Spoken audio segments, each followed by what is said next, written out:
They were hard-working young men just trying to earn a living. They both started working at a pizza place in downtown Hanahan. They wanted to get part-time jobs to help supplement their income. Instead, they would become victims of a terrifying attack.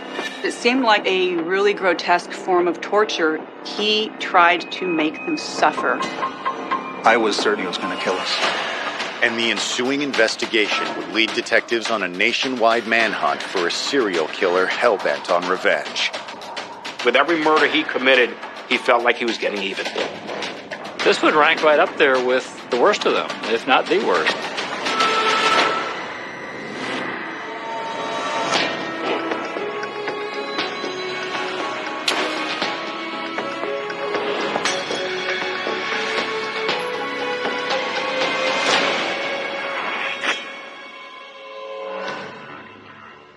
December 4th, 1985. It's another quiet night in the small town of Hanahan, South Carolina. Until a little after 2 a.m., when an injured man stumbles into the police station on Yeamans Hall Road, covered in blood. The dispatcher on duty sees this guy come in, and from the looks of his wounds, it's clear he's been in some type of shooting. I think there were 3 or 4 gunshots to his head, as I recall. Because of the gunshot wounds, he was bleeding profusely. As you might imagine, a very dramatic scene. He'd been shot in the head, straight into his mouth. They immediately notified the police units as well as the fire and EMS, which was right next door to us. Paramedics quickly arrived to administer first aid. In addition to his injuries, they noticed 2 other strange details. As they're working on him, they realize the shirt he's wearing is actually a pizza delivery uniform, and it looks like he'd been tied up. He had a piece of phone cord wrapped around his wrist, where apparently he'd been tied up. They immediately get an ambulance to transport him to the hospital, and the police officer hops in the ambulance trying to reassure him and find information. It's obviously difficult for him to communicate, but he was able to tell them there was a robbery at the pizzeria where he worked. He had managed to drive his truck about a block from the store and then had managed to stumble into the police department on foot. I have no idea other than that was God's will for him to make it there. Officers are dispatched to the location, where they encounter a disturbing scene. The door was open, the lights were on. It was in disarray in certain areas, particularly the office and behind the counter. There was blood all over, and the phone cords had been removed. It looked like the aftermath of a robbery. The cash register and the safe were both open, and the cash was gone. They also find a second victim in the back of the store.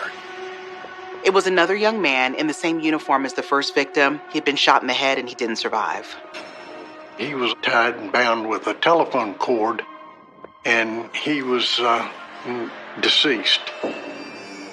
From their driver's licenses, police are able to identify the 2 unfortunate pizza shop employees. A pair of 24-year-old men named Gary Melky and Christopher Zare. Chris was originally from Oakley, Kansas, and Gary was from Morehead City, North Carolina. They were both raised in very supportive families. Chris and Gary were pretty close friends. They had been in the service together and known each other for many years. After Gary and Chris completed their naval training in the 1980s, they'd both been stationed in Charleston, South Carolina. Back in the 1980s, we had a big Navy presence in the Charleston area, and Gary and Chris worked at the Naval Hospital, and basically the Naval Hospital treated Navy people and their dependents. They probably weren't making a big wage doing that, so they wanted to get part-time jobs to help supplement their income. They both started working at a pizza place in downtown Hanahan. Chris helped make and deliver pizzas, while Gary worked his way up to assistant store manager. It's probably not the kind of job 2 Navy guys are looking to turn into a career, but it paid the bills. They're working really late hours to make ends meet. By all accounts, they were just outstanding and upstanding citizens. But it seemed their part-time jobs had put the 2 men in the wrong place at the wrong time. An armed robbery has left Chris dead and Gary on his way to the hospital in critical condition. And investigators are combing the store for clues. Basically, there was no DNA known at the time.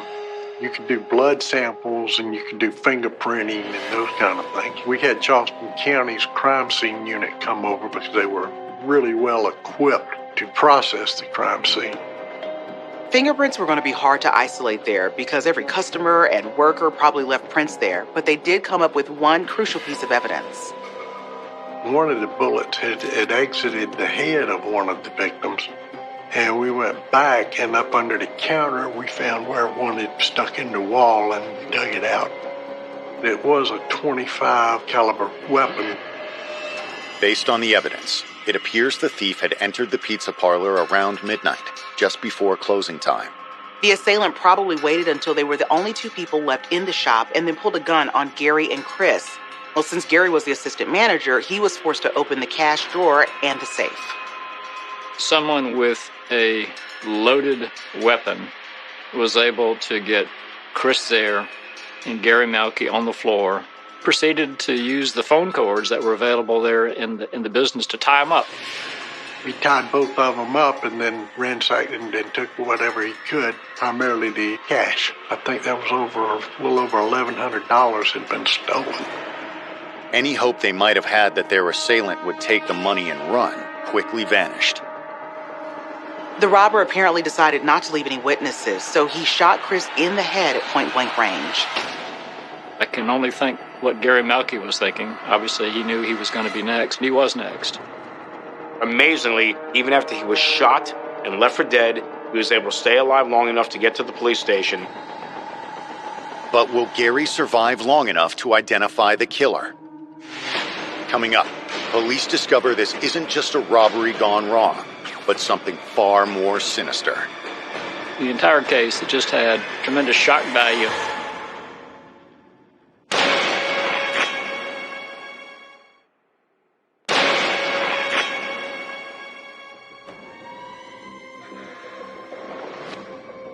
Detectives in Hanahan, South Carolina are investigating a shooting at a local pizza parlor that has left Chris Zare dead and Gary Melky in the hospital. They were both shot execution style. Chris died instantly, but Gary was somehow able to survive. ER doctors worked quickly to stabilize Gary's wounds. He'd been shot 4 times in the temple, the jaw, the base of his skull, and his neck. It must have been touch and go for a while. One of the officers went with Gary to the hospital. Once hospital workers cleared his mouth of blood enough for him to talk, he asked if he could describe the shooter. To their surprise, Gary says he knows exactly who shot him. A recently hired fellow Domino's employee named Mitchell Sims. Gary was screaming in pain, but he was able to give a pretty good description of Sims, including the color of his hair. We contacted the store manager, and he came to the scene, and he pulled Mitchell Sims' application and provided it to us. According to his records, Mitch was a 25-year-old part-time employee. He had not been working there very long. When investigators contact Mitchell's family, however, they learn he has a checkered past. Mitchell Carlton Sims was raised in Columbia, South Carolina, as the youngest of 3 children. What we learned in talking to the family was he had come from a broken home. He apparently grew up in relatively humble beginnings. There may have been some abuse in his life. At 18, he had enlisted in the Army, but he was forced to leave after only 2 years. He had been dishonorably discharged after an incident there when he tried to frame a fellow soldier for shooting him. He got involved with the wife of a military officer and came up with some kind of a plan where one of his buddies was going to shoot Mitchell, and then hopefully the husband of this woman would get the blame, and then Mitchell and she could be together. Now, this was a harebrained scheme that the authorities quickly saw through. The only person that was really hurt was Mitchell, because he actually was shot in the leg by his friend. And then the military, through their investigation, they wound up charging him, and he did some time at Fort Leavenworth. When he got out of prison in 1980, Mitch was 20 years old. He returned to Columbia, where he married a childhood friend, Teresa. She was only 16 at the time, but she seemed to be the more mature of the two. They wound up having 3 kids together. She kept him pretty well balanced, and she was a very nice lady. In January of 1985, Mitch started working as a manager at a Domino's Pizza in Columbia. On the surface, it appeared as though he was actually getting some level of success. And he was highly regarded and was doing very well. And then there was a dispute about the low pay. And apparently he had a falling out with his boss and had his bonus cut. He was upset. Instead of moving on, Mitchell had apparently decided to fight back. When he didn't get the bonus he felt he was entitled to, he tried to stage a coup with the other employees and get everyone to resign in protest. He became involved in a strike against the company, but his coworkers did not join him, and so he was very bitter about that. In May of that year, Mitchell even sent a formal complaint to corporate headquarters, but he never got a response and ultimately quit his job. He was upset the way he was treated. He was disgruntled. He did a series of odd jobs after that, but he could never make enough money to pay all the bills for the wife and the 3 kids, and she was very unhappy about that. It put a lot of stress on the marriage, and it led to Mitch having an affair with a young woman he met during the strike. The young woman's name was Ruby Paget. She's only 18 or 19 years old. I just sort of saw her as a person that was crying out for some love and some attention. She came from a terrible background, and she'd run away from home and worked various low-level jobs and done a lot of drinking and drugging. And there were 2 lost souls that came together. Mitchell ultimately left his wife and children to be with Ruby. They moved into a trailer together in North Charleston.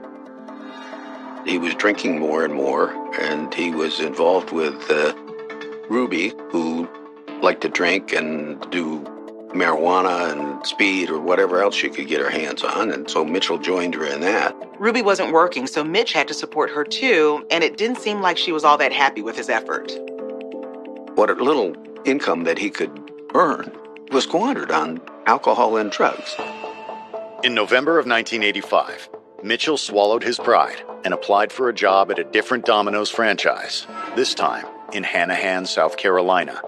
But after only 2 weeks, it already wasn't going well. They'd given him a part-time job delivering pizzas, but a couple of weeks after he started, his truck broke down and he couldn't afford to fix it, which means he couldn't deliver pizzas. He was basically worse off than when he started. Considering Mitchell's history, it's not difficult to believe the setback could have driven him to commit armed robbery. That was his way of getting money. He knew how the system operated. He knows where the cash is kept. This is all because of his bruised ego over not getting a bonus. Coming up, investigators' search for their suspect becomes a nationwide manhunt. He went on a crime spree, and he wanted to get revenge. He had a hunger to kill.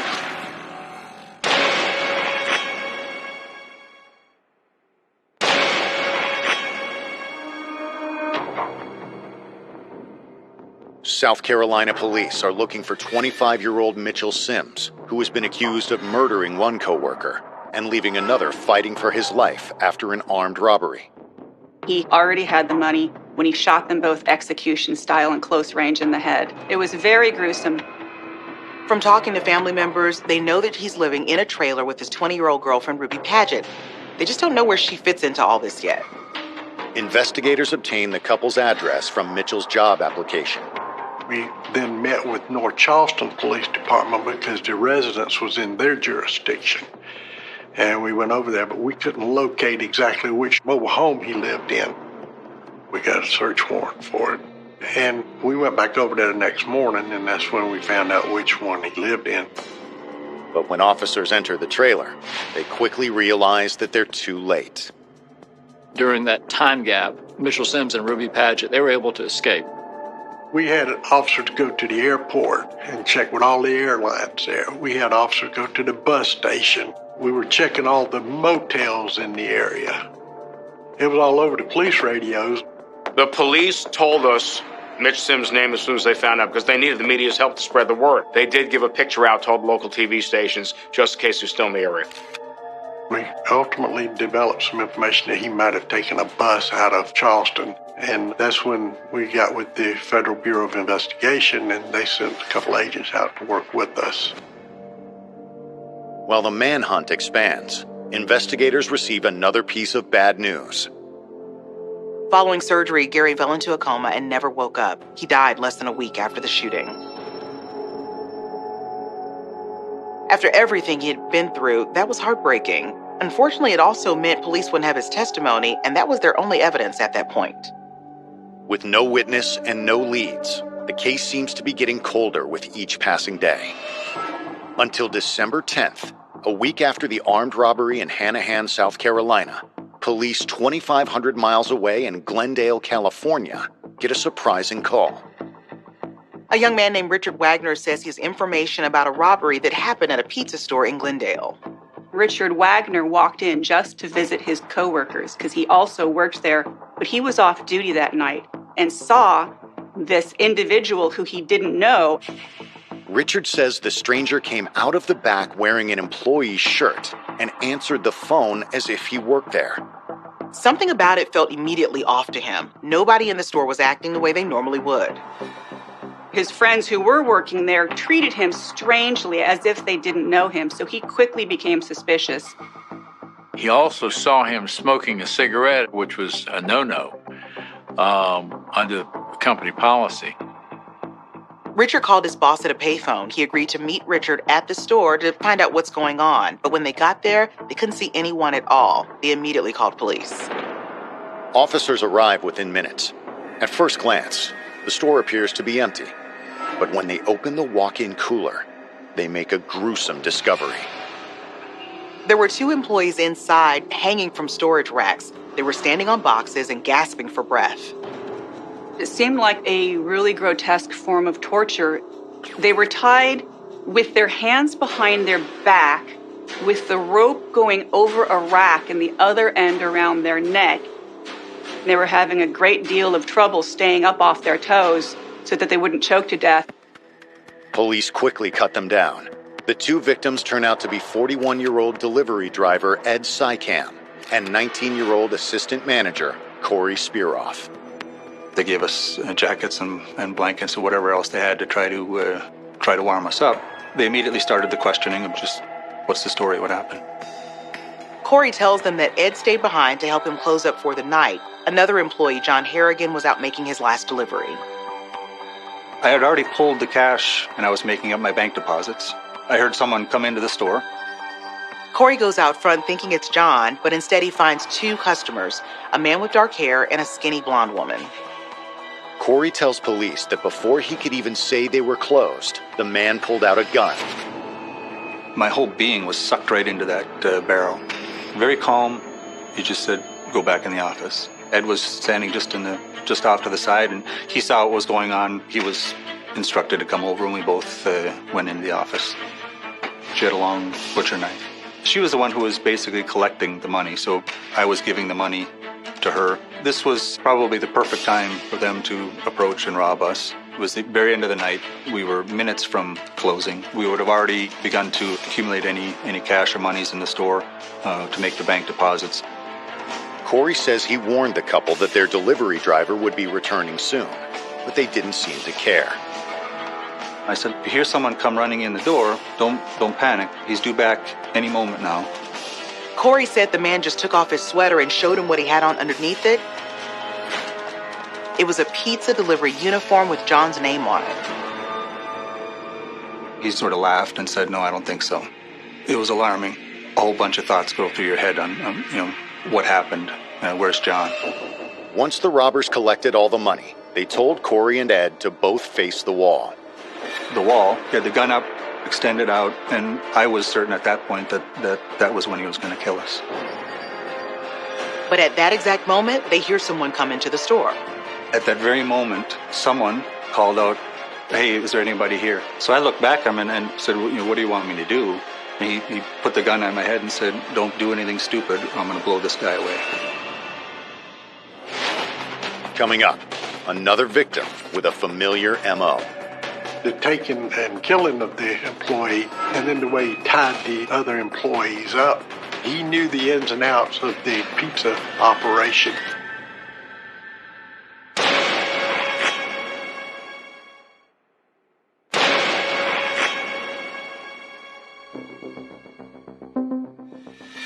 Manager Corey Spearoff is telling Glendale police the harrowing story of a couple who robbed his pizza store at gunpoint.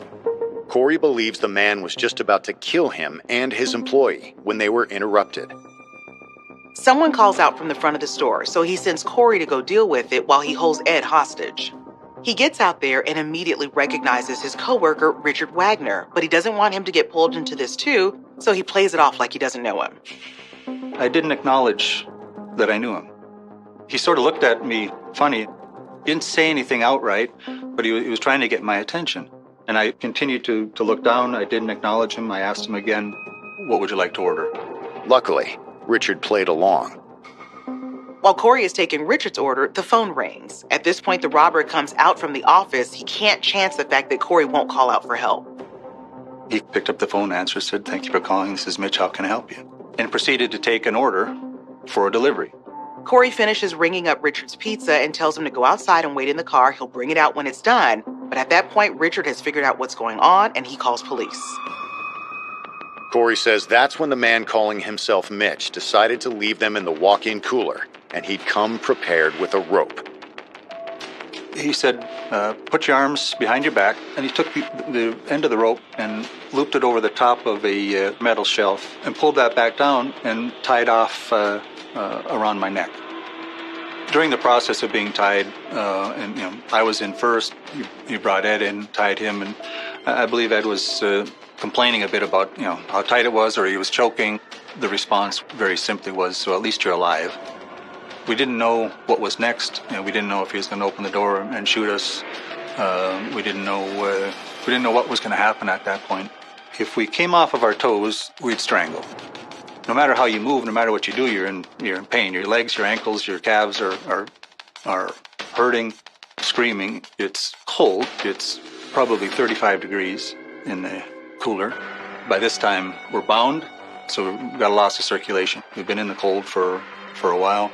So your fingers just don't even really work that well. They couldn't, they were too cold. They would have died there, but for the fact that police were on their way. In fact, it was Richard Wagner's quick action that saved their lives. Corey is thankful that he and Ed survived, but he's worried about what Mitch might have done to his other driver. Corey told the police that John Harrigan had gone to make a delivery and had never come back, and that the person who robbed them had returned wearing Harrigan's shirt and name badge. I asked him, "Where's John? What happened with John?" He said, "They'll find him after they find you."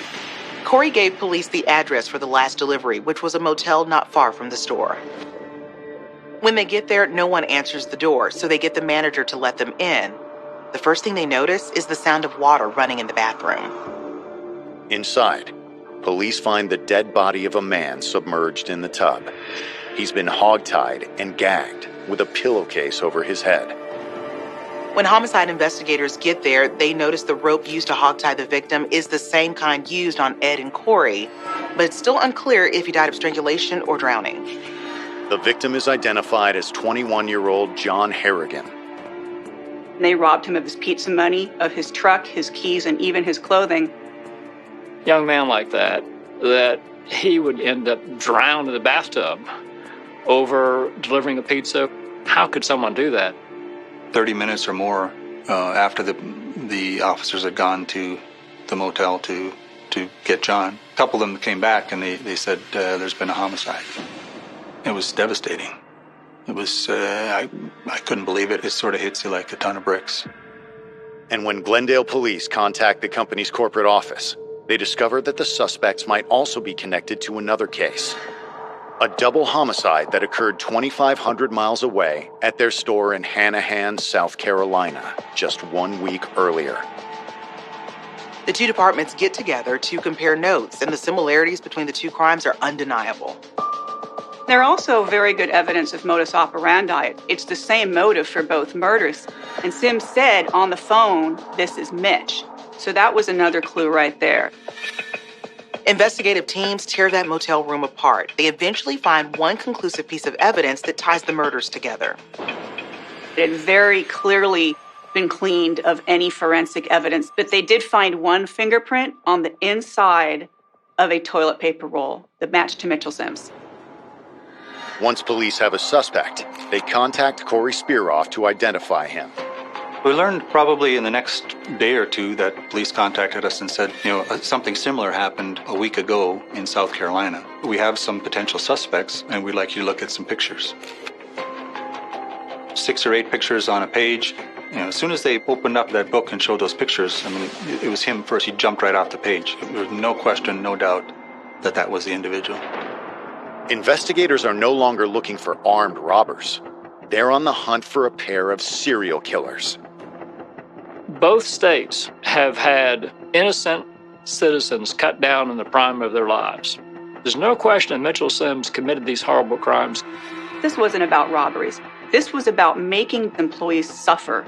The way that he killed them was, in fact, torture. John Harrigan's delivery truck is missing from the scene, and it looks like Mitch and Ruby may have taken it to flee the scene. California police immediately issue a nationwide alert for the missing truck and the couple. The FBI had already put his picture on all of the TV channels throughout America. And then they even got bigger, and he was getting ready to be put on the FBI's 10 most wanted list. Coming up, investigators receive an anonymous tip, but can they catch the fugitives before they strike again? The media had a field day with this case. They were like a modern-day Bonnie and Clyde.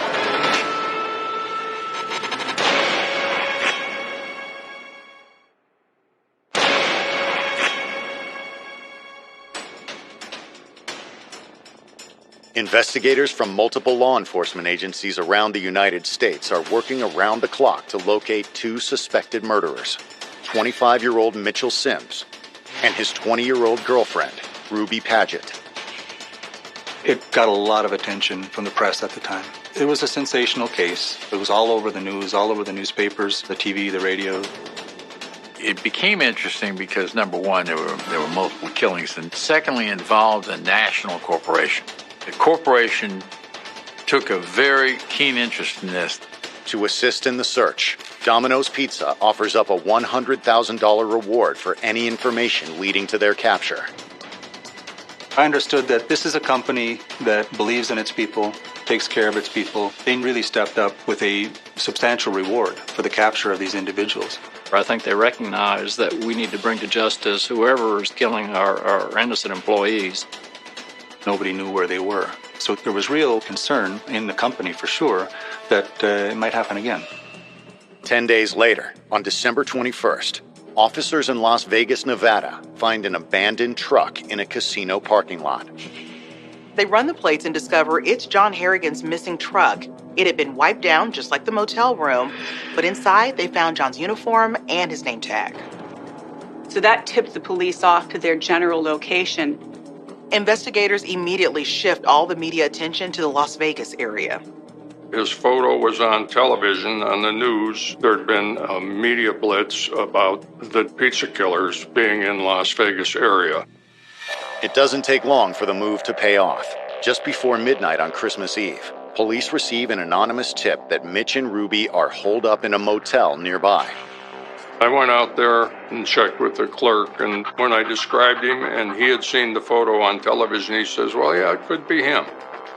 It's around 2 a.m. and Las Vegas police surround the motel. If it is Mitch, they don't know how he's going to react. They don't know if he's going to go out in a blaze of glory.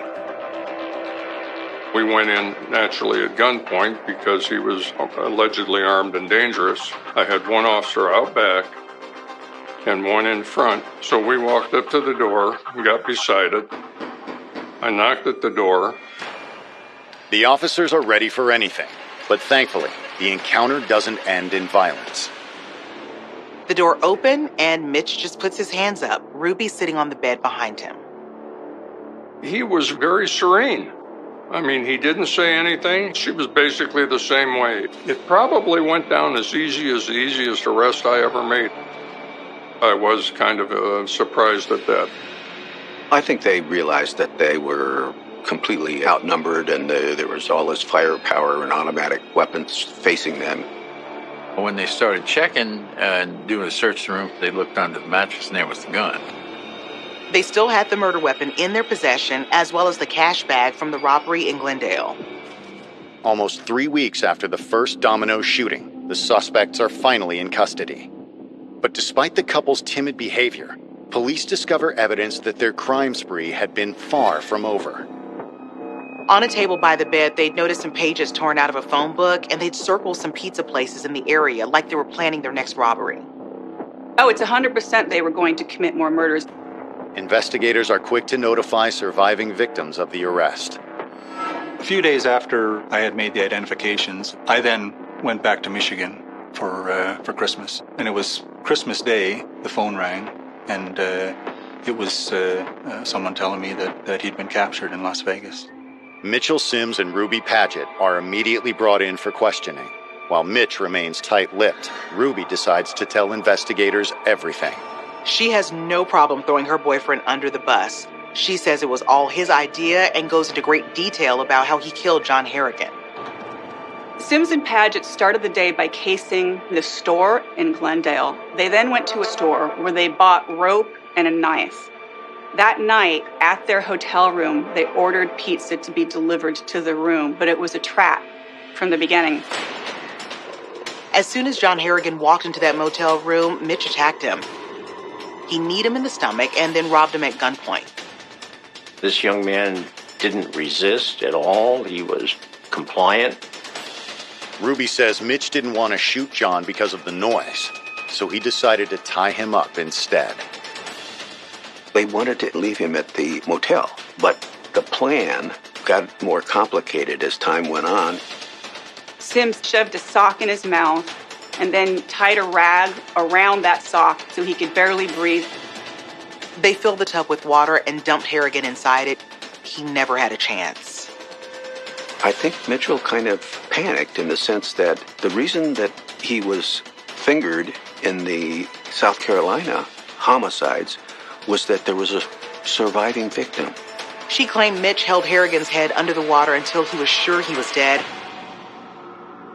They then went back to the pizza store and robbed it. Ruby Paget never took any responsibility for the murder. She said she just went along for the ride and basically blamed Sims. The witnesses, however, don't see it that way. She was a knowing participant. She was actively involved. I think the two of them they fed off each other very much. I think one made the other worse and vice versa. The couple are charged with multiple crimes in 2 different states. But can prosecutors convince a jury to convict them both?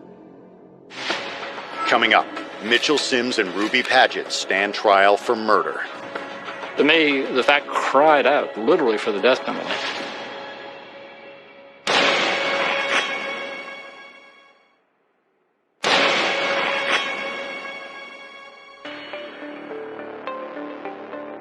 After a month-long manhunt, Mitchell Sims and Ruby Paget have finally been arrested in Las Vegas, Nevada. Although their crime spree began in South Carolina, prosecutors ultimately decide to begin with the case in Glendale, California. We wanted them to come back here immediately because the first killing was here. However, California had a better case against Ruby than we had. Ruby Paget was not on the radar for anything. She wasn't involved in the South Carolina murders to anyone's knowledge. So she really came on the radar when she was involved with the Glendale murder and attempted murders. The charges were 3 counts of armed robbery, 2 counts of attempted murder, and 1 count of first-degree murder with special circumstances. If convicted, Ruby faces life in prison, and Mitchell could get the death penalty. The prosecution didn't seek death to her because the facts related to her involvement were very different than Sims' involvement. Lawyers representing the couple decide to separate them. Ruby is the first to stand trial in January of 1987. The 21-year-old pleads not guilty. Her defense was that she was in the motel room, but, she did not help Mr. Sims in any way. She had no idea he was going to do that. The prosecution theory at trial was that Paget had to be an active participant because it would have been too difficult for Mitchell Sims alone to drag the hog-tied John Harrigan into the bathroom and lift him into the bathtub by himself. After 6 days of deliberation, the jury returns its verdict. They find her guilty of first-degree murder and armed robbery, but she is acquitted on the 2 counts of attempted murder. Clearly, Ruby Paget was not the leader in this escapade. Sims was the one who was the former employee who held the grudge.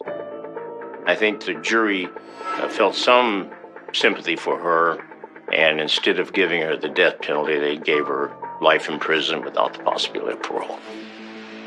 On March 10th, 1987, Mitchell Sims' trial begins. The prosecution described him as an angry and violent man who was out seeking revenge, but once he started killing people, he got a taste for it. It's indicative of Mitchell Sims feeling like he's the aggrieved person, he's been wrong, and the way for him to regain his power is to make other people the victims. Mitchell's attorneys don't attempt to prove his innocence. Instead, they focus on removing the death penalty. The special circumstances of Harrigan's murder was the plan to lure him into a trap, but they claim that wasn't the case. They were arguing it was an accident, that they didn't tie him up in such a way that he couldn't get himself out if he wanted to. And while the autopsy listed strangulation as the cause of death, drowning could not be ruled out as an additional cause. The defense theory was that there was no intent to kill John Harrigan, that John Harrigan died accidentally when he struck his head in the bathtub and fell unconscious in the water that was running. But it was a preposterous defense. The jury doesn't believe it either.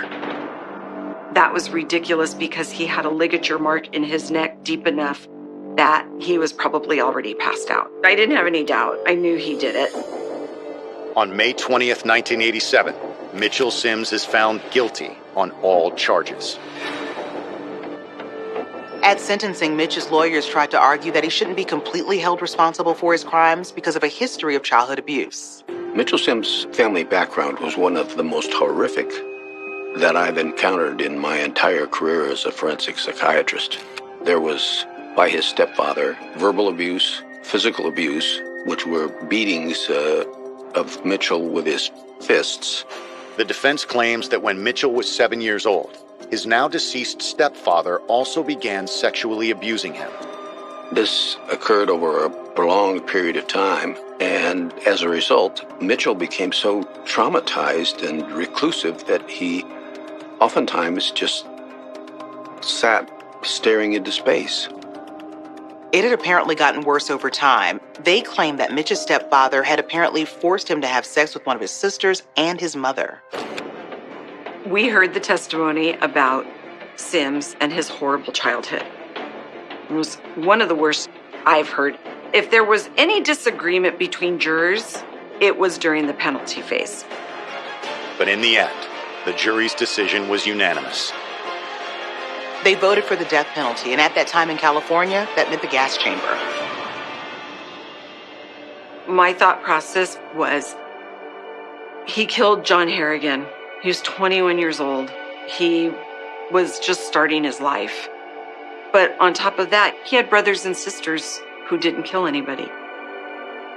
I was there when the death sentence was handed down. For me, it was very much a relief. It was a closing chapter on this whole thing. Mitch is then tried in South Carolina for the murders of Chris Zare and Gary Melky. The results are the same. I've been around a lot of people who've been guilty of murder. He was very callous. I've never seen somebody so cold. The jury deliberated for only 6 hours before finding him guilty. That resulted in a second death penalty. But no punishment could ever help the families of the victims make sense of their loss.